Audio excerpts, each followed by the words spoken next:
Сейчас мы научимся делать вот такой вот видосик при помощи нейросети Stable Diffusion, а также займемся его постобработкой в программе DaVinci Resolve. Давайте без долгого вступления сразу начинать. У меня есть исходник, который я загружаю в After Effects. Это мне нужно для того, чтобы разделить его на кадры. Вы можете сделать это в любой другой удобной программе для вас. Я использую After Effects просто потому, что он у меня под рукой. Делаю композицию, Ctrl-M, композицию сохраняю как набор эпизод, то есть эпизоды PNG, выбираю путь, сохраняю и рендерю. Это что по After Effects. Я это уже проделал, мы закрываем After Effects, он нам больше не понадобится, и запускаем нашу нейросеть. А пока она запускается, небольшое, более подробное вступление. В данном видео я больше рассказываю про то, как делать анимации именно в стиле аниме, но этот же принцип работает и для всех других стилизаций и переработок и генерации ваших AI-видосиков. Сейчас вы на экране с вами видите примеры работы людей из нашей группы в Телеграме. Тоже советую вам перейти, подписаться, почитать, пообщаться. Там люди делятся своим опытом. Итак, наша нейросеть запустилась. Переходим во вкладку EMG to EMG. У меня модель Abyss Orange 3. И давайте перекинем сюда какой-нибудь кадр из нашей секвенции. Возьмем первый кадр, загрузим его. И дальше нам нужно будет указать промпты, настроить Ctrl-Net. Давайте все по порядку. Я использую обычно один тот же негативный промпт, который я подсмотрел у Христа. В принципе, тоже вам его советую, он для персонажей плюс-минус подходит. В позитивный промпт пока ничего не пишу, дальше про это расскажу. Переходим в Ctrl-Net. Ctrl-Net мы используем для того, чтобы сделать нашу генерацию более предсказуемой и более плавной. Если вы на этом моменте не понимаете, что происходит, это нормально, это видео более для продвинутых пользователей.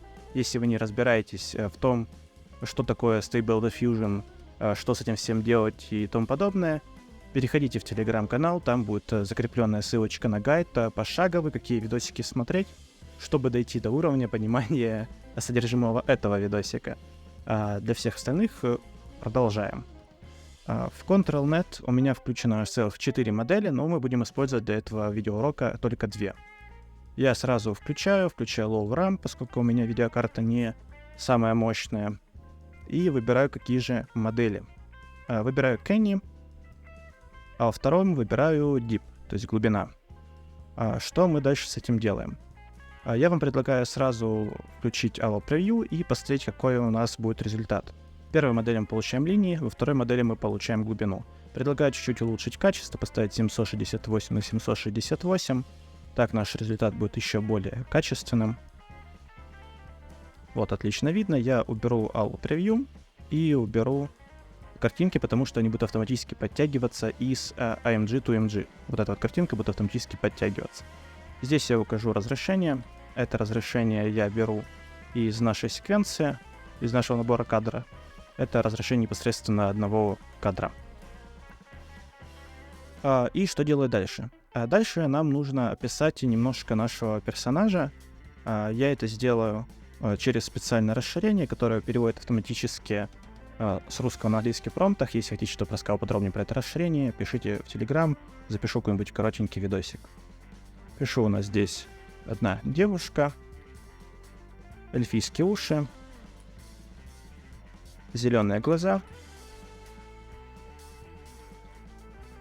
2 заколки, блондинка, голубой верх, там у нее, получается, еще коричневые штаны, ошибочки сразу исправляем. И кожаный пояс у нее есть.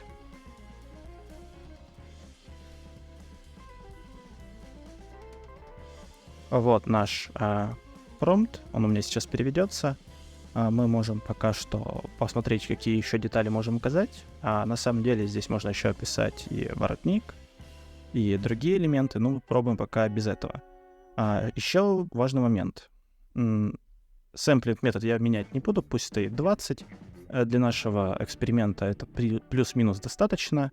И важный еще момент — это Denoising Strange. Я его оставляю на 0.75, даже поставлю на 0.70. Зачем это нужно? Мне нужно, чтобы он подхватил цвета. Я, конечно, их частично описал, но он еще дополнительно это сделает. Притом как бы 70 — это достаточно большое влияние для того, чтобы произошли изменения. Он, несмотря на то, что у нас исходник, он уже очень недалеко от результата, возможно, который мы хотели бы получить, но все равно мы делаем небольшое слияние. Если вы хотите прям минимальное слияние, указывайте единицу, Ctrl-Net он все равно возьмет, сделает линии, глубина сделает форму, и у вас все равно получится плюс-минус такой результат. Но тогда будет больше разница по цветам, по положениям этих цветов и, возможно, по каким-то мелким деталям. Поэтому все-таки предлагаю оставить на 0,7. Давайте сделаем генерацию и посмотрим, что у нас получится. Пока у нас делается генерация, расскажу вам еще несколько моментов по поводу выбора исходника. Если мы делаем аниме-генерации, как в моем случае, то лучше всего, конечно, безусловно, брать исходник, связанный с аниме. То есть в данном случае это ММДшки. ММДшки вообще отлично перегенерируются на аниме-стиль, и они идеально для этого подходят. Если мы возьмем какого-то более реального человека, то тут нужно будет чуть-чуть больше заморачиваться. Нужно понимать, что если в реальности у человека квадратная, допустим, форма лица, то округлая анимешная, скорее всего, не получится из-за того, что Кенни, он сделает линии, подходящим под реальность. Но это можно нивелировать, сделав силу непосредственно влияния нашего Ctrl-Net немного ниже. В данной ситуации это единица, я здесь ничего не менял. Мы можем сделать 0.8, 0.9, и тогда мы можем добиться результата. Это работает, я вам сейчас покажу снова-таки на экране, как это будет выглядеть из исходника в готовый результат. Но нужно понимать, что все-таки от исходника очень много чего зависит, и, конечно, от вашей задумки тоже. Итак, что у нас получилось? Из вот такой вот картинки у нас получилась вот такая вот анимешка. И наши, получается, сами Ctrl-Net. Что еще можно здесь сделать? Если деталей слишком мало, и он не все схватил, мы можем указать для Кенни, сейчас вам включу еще раз Allo Preview, и закину сюда первую картинку, мы можем уменьшить то, какие детали он захватит. Допустим, поставить 50 и 125 и сделать еще раз. И мы увидим, что деталей уже стало намного больше. Таким образом, он точно все передаст, все схватит, и все линии будут на месте. Но это надо все играться и под вашу... Я больше вам рассказываю о принципе работы, нежели о том, что вам конкретно делать.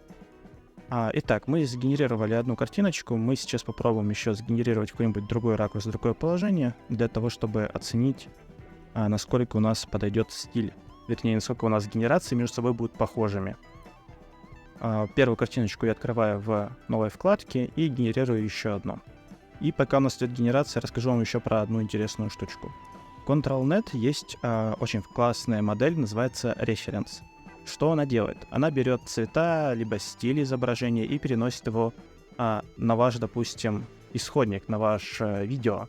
Если сейчас на экране вы увидите, как это могло бы выглядеть, если бы я вставил вот такой вот референс на вот такой вот, на этот же картинке, и как оно бы их передало, при том, что я, допустим, мог бы указать вообще минимально промптов, мог бы в целом ничего не указывать, оно бы переняло цвета из моего референса. И это очень классная штука для стилизации разных видео. Если хотите про это узнать подробнее, тоже пишите, сделаем видосик. Так, наша генерация почти готова. Мы сейчас ее тоже отложим отдельно в отдельную вкладку, для того, чтобы ее сравнить с предыдущей генерацией. И смотрим. В целом очень похоже. Здесь, кстати, стал более детализированный пояс, и в целом стало все более детализированное. Связано это с тем, что мы для Кенни сделали более детальность, чтобы он передавал больше детальность нашего исходника. Поэтому предлагаю еще раз взять первое изображение, сгенерировать и посмотреть, как оно будет сходиться. Снова-таки, повторяю еще раз, этот видосик больше для продвинутых пользователей Stable Diffusion, но если вам что-то непонятно, вот вы прям чуть-чуть что-то не долавливаете, например, как открыть больше моделей в Ctrl-Net, переходите в наш Discord, переходите в наш Telegram, там сидит большое количество людей, которые вам с радостью подскажут. Я вам подскажу, и мы вместе разберемся и сделаем вместе годный видосик. Все ссылочки, соответственно, в описании к этому видео. И вот у нас затравочку еще видосики с нашего Телеграма, который делают подписчики этого канала. Итак, у нас сделалась еще одна генерация. Давайте ее также откроем в отдельной вкладке и посмотрим. В целом, это очень похожие результаты. Есть еще, на самом деле, довольно-таки большие изменения, но в целом для нашего финального результата этого будет плюс-минус достаточно. Почему? Расскажу дальше в том, как мы будем обрабатывать это все в DaVinci Resolve. Потому что, в принципе, это все нивелируется именно при обработке DaVinci Resolve. Итак, для того, чтобы запустить генерацию именно нашей секвенции, нашего набора кадров, мы просто указываем путь на нашу секвенцию и путь вывода. Допустим, AI. И запускаем генерацию всех этих картинок. Поскольку у меня они уже сделаны, я пропускаю и показываю вам непосредственно результат по кадрам. Сейчас вы видите на экране исходник, а теперь можете видеть, как это все сгенерировалось. Есть довольно-таки большие изменения, не то что прям кардинально, но есть изменения по, допустим, прическе, есть изменения местами по цветам, по теням, по разным складкам, деталям. Но сейчас мы это все будем нивелировать при помощи DaVinci Resolve и Twixtor, так называемого. Давайте перейдем в DaVinci. Так, создали новый проект в DaVinci Resolve, запускаем его, и теперь нам нужно подгрузить нашу секвенцию. Итак, как же добавить наш набор кадров в DaVinci Resolve? Изначально он не понимает, как работать с набором кадров, и нам нужно ему это объяснить. Переходим в вкладку Media, нажимаем Add Nav Location и указываем путь к нашей секвенции. Путь мы указали, но он может воспринимать не как секвенцию, а вот как набор кадров. Для этого мы нажимаем здесь 3 точечки, Frame Display Mode и ставим на секвенцию. Это все делается во вкладке Media, во вкладке Cut и Edit вы не найдете этих 3 точек, поэтому смотрите внимательно, чтобы вы в нужной вкладке. Дальше мы перетягиваем наш набор кадров в используемый файл в этом проекте. Переходим в вкладку Edit. Я также перекину наш исходник для того, чтобы подтянуть длину файла, поскольку я сохранял набор кадров не с той частотой, с которыми идет изначальное видео, там было изначально 30 кадров, я сохранял это все в 15 кадров. Но на самом деле это тоже не столько важно, так как мы эти кадры сейчас будем дополнять и соединять, их станет больше, станет видео плавнее. Я также сейчас перейду во вкладку Файл, Project Settings и выставлю другие размеры, выставлю размеры своего видео, для того, чтобы у меня изначально была наша композиция нужного размера и нужного фреймрейта. Что мы делаем дальше? Перетаскиваем наш исходник на таймлайн. Он нам нужен здесь для того, чтобы уточнить длину видео, а также вставить музыку. После этого перекидываем наш набор кадров. Он здесь, соответственно, короче, поскольку частота нашего набора кадров 15 кадров в секунду, а у оригинального исходника 30 кадров в секунду. Мы сейчас будем это подгонять все в постобработке. Далее нам нужно перетащить во вкладке эффект Fusion Composition. Мы его перекидываем сюда, укорачиваем по длине нашего видео, выбираем наших 2 клипа и нажимаем Nav Fusion Clip. Теперь у нас получился клип по длине правильный, но здесь у нас черная вставка, но мы сейчас тоже все поправим. Переходим во вкладку Fusion. У нас здесь есть 2 потока, 2 ноды. Мы нажимаем Ctrl-пробел. Здесь нужно вставить Time Stretch. Добавляем. Выставляем Flow. Добавляем обязательно в поток между наших нод. И ставим здесь все галочки. Тут мы ставим тоже галочку. И оставляем значение на 0.1. Убираем обязательно ключ. Перетаскиваем в самое начало, ставим ключ. Перетаскиваем в самый конец и ставим... и указываем, какой у нас последний кадр именно в нашей секвенции. Это мы можем проверить вот здесь, 86-й. Пишем здесь 86. Теперь у нас корректно будет отображаться первый и последний кадр. Теперь нам нужно еще настроить кривые. Это не забываем, поскольку наш эффект может быть неравномерно распределен на весь наш таймлапс. Для этого мы открываем кривые. Выбираем наш эффект. Ставим галочки. Расширяем по длине эффекта и проверяем, чтобы здесь была прямая. По умолчанию у вас может быть кривая, может быть нет, но если прямая, то все ок. Если она у вас не прямая, то выбираем 2 точки. Допустим, если у вас будет вот такая вот картина, мы просто выбираем эти 2 точки и ставим прямую. Теперь у нас будет прямая линия, распределенная по всему эффекту. Дальше нам нужно добавить еще одну ноду, которая называется Optical Flow. Мы ее добавляем, вставляем в наши ноды. зажатым шифтом это делаю.